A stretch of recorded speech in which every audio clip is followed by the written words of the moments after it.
There is one magic ingredient from social psychology. If you add this ingredient to your everyday study routine, to your 5 minutes of language learning, you will just be so much quicker because what it will do is it will actually get your brain out of passive absorption or passive study mode into active memorization for a social context. It's based on what I shared with you in the last video, schema theory and social learning. Your brain memorizes quicker if you switch to recognizing social patterns. And this is what this magic ingredient does. And in this video, I'm going to share with you how to use it with different study techniques. So, for example, for active recall, for studying with books, with social media, or for language apps.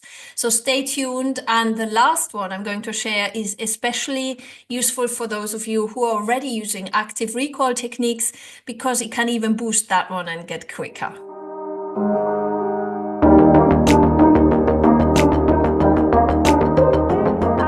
Hi, I'm Dr. Alex. I'm a social psychologist and I use the fundamental laws of relational, social, and brain psychology to have you study with so much more focus on real conversations and to have you speak with unshakable confidence. For those of you who haven't yet, please download your copy of Everyday Nano. This is basically an e-guide describing 7 steps that you can take to improve your language learning journey. Download your copy and also sign up. I'm actually putting together a great 90 days self-improvement guide. You can sign up on the waiting list. Those of you who are on the waiting list will be notified. And I think I said 50. Yes, 50 of you will get a free copy. So you have nothing to lose. You can sign up and then still decide if you want to get that copy. So let's start. Number 1, I will explain now for 3 different techniques of language learning how you can add that magic ingredient. So number 1, let's say you study with a language learning app. Language learning apps are great. I personally recommend choose a language learning app and let me know in the comments if you want me to recommend my favorite ones.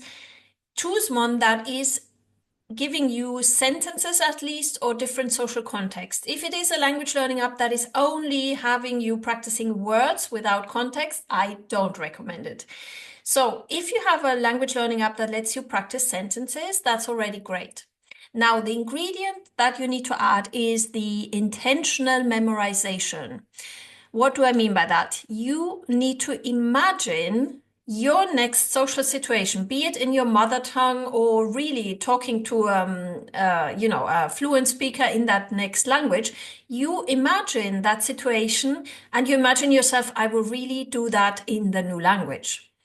Now, what you will learn in the next session with your language learning app, prepare that with the intention in mind that you will actually survive that social context, and that will have you memorize with so much more, oh my God, I have this intention, I have that purpose. So you will actually switch into that active memorization that starts you to have recognized social schema. So what I do, well, if you have watched my previous video on how to use ChatGPT, and I will do a next one as well, how I currently learn Italian is, I always set myself a goal. As I say, for example, I want to record my next video in Italian. Give me sentences for that, and then I only study 3 sentences for that social situation. And that you can do, for example, if you use a language learning app, doesn't have to be ChatGPT, can be any language learning app that you prefer. You need to kind of use it as the sentences or the context it gives you that serve you for that intention that you have to communicate. So never study without an intention. That is the message here. And that lets me move on swiftly to the number 2, which is if you use books or social media, it is actually a similar principle. If you have a lesson in a book that explains to you the grammar for a certain construction of the new language, that's great.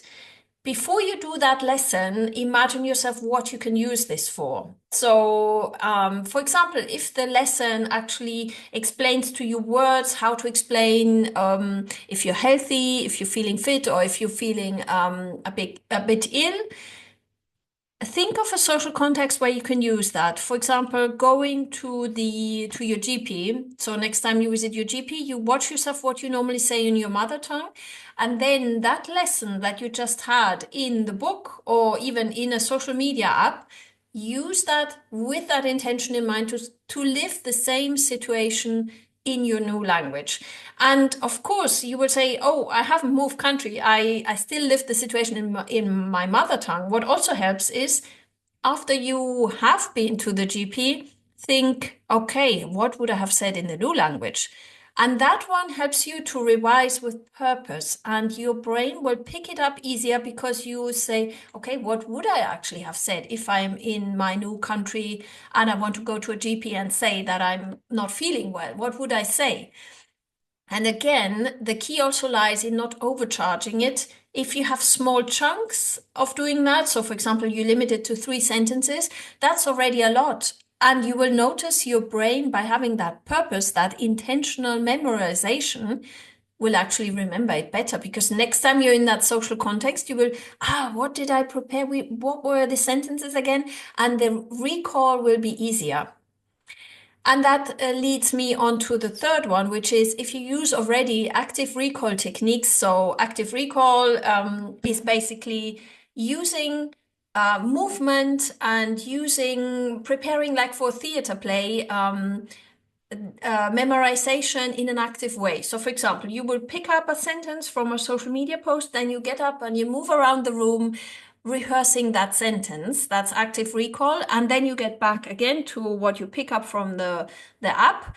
And you use movement again. That's great. I use that a lot. I pick up something in the morning, then I go for a walk outside, and I practice saying that sentence to myself. I rehearse it for the next social situation. And that's the thing, that's the magic ingredient again. You need to have that social situation that you're practicing for. If you don't have that purpose, it will always stay kind of at the back of your mind as a kind of passively absorbed piece of information, if you know what I mean.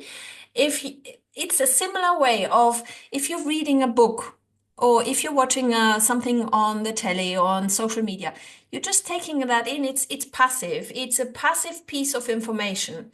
In order to activate it, and that's the goal with fluency, you need to switch to memorizing for something, and that will stay so much more present in your brain. And this is the thing also about fluency. I've said that in my last video as well, when I explained social learning theory and schema theory.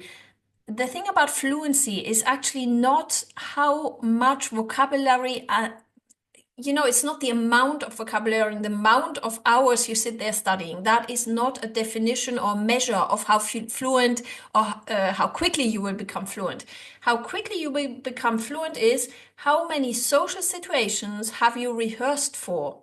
So, because this will take you out of that freeze mode that you have. If somebody says something to you suddenly in the new language and you will be, oh, and then you just freeze and you say, oh, I don't speak. And that's the worst thing. Never say, I don't speak the language. You say, oh, I didn't understand. I'm sorry. That was a bit too quick for me. I'm still learning the language. Say something like this. The thing is, social and intentional memorization lets you go into preparation for communication. And that is essentially what you want to do with fluency. And even if you are on a beginner's level, A1 or A2, you can already be fluent in everyday situations like ordering a menu in a restaurant or responding if somebody asks you for direction in the street. You can say, sorry, I'm new here. I am still learning the language, so I can't help you. Even that is already fluency, rather than always going back to, oh, I don't understand you, I don't speak. You need to start with very tiny little situations, practicing that fluency. And fluency then takes you also in an automatic confidence mode, because once you are actually more subtle with responding to whatever comes to you, you will start to feel, oh, it's just another language. And you will start to feel that confidence of actually standing your ground and saying, well, can you repeat that? You speak, this is your mother tongue. For me, it's a language I'm learning. Can you repeat that?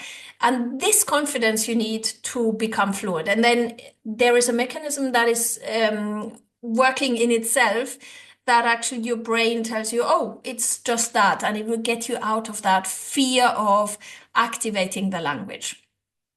Okay, so these were the three examples. Let me know in the comments if you want other examples of tools you use. As you know, I'm also about creating that optimal study routine that gets you in that flow and in that enjoyment, in that fun experience of learning a language. And drop me a comment as well if you have other suggestions to add to that you experienced in your own language learning journey that work. And thanks so much for watching, and see you.